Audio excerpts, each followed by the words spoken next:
circuit business is not as straightforward macam apa yang bisnes-bisnes lain buat lah. Because the capex yang kita kena spend untuk buat penambahbaikan tu memang banyak.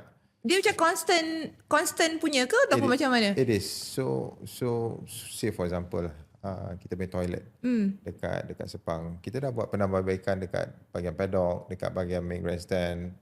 InsyaAllah tahun ni kita akan buat dekat sebelah welcome center tu. Kita akan refurbish balik that toilet. And to refurbish these toilets and to do major intervention, capex ni akan mengambil banyak daripada pocket kita lah. Yalah. Duit daripada sini. And the government, Ministry of Finance dah banyak membantu sebelum ni.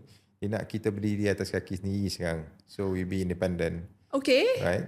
So bayangkan kalau SIC ni seorang manusia, dia dah berumur 26-27 tahun, dah habis belajar, dah dapat support daripada ayah, dah dapat ni semua, mak dengan ayah dah support apa semua. Sekarang ni dia dah start bekerja and dia dah start kena bayar sendiri. Kena bayar rumah sendiri, kena bayar kereta sendiri. That is how SIC is right now. Okay. So kita dalam fasa diri atas kaki sendiri sekarang.